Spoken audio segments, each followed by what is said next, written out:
আলাইকুম, নতুন একটি ভিডিওতে আপনাদের সবাইকে স্বাগত। আজকে আমি আপনাদের সাথে শেয়ার করব একটি ফিশ ফ্রাই রেসিপি। প্রথমে এই ফিশ ফ্রাই রেসিপির জন্য আমি 4টি তেলাপিয়া মাছ নিলাম। আর দিলাম 2 চা চামচ জিরার গুঁড়া, মরিচের গুঁড়া 1.5 চা চামচ,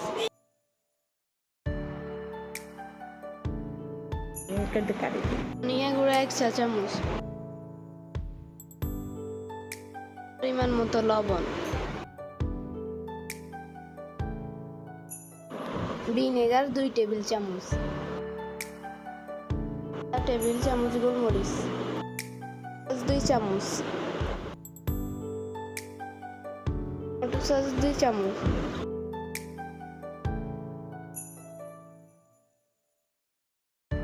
লেবুর রস 2 টেবিল চামচ পরিমাণ মতো,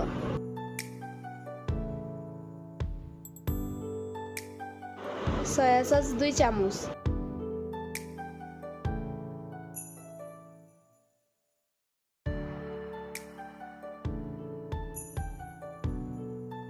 এবার কিছুক্ষণ মেখে নিই।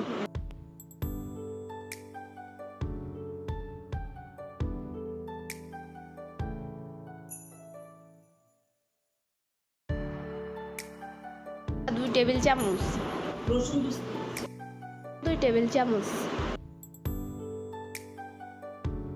ভালোভাবে মেখে নিই। ওটার জন্য ম্যারিনেট করে ফ্রিজে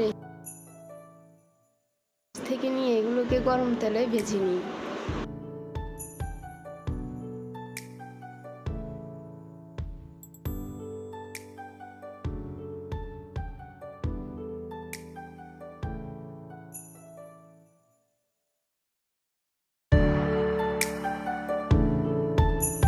ভালোভাবে ভাজার পর তৈরি হয়ে গেল আমাদের আজকের রেসিপি ফিশ ফ্রাই।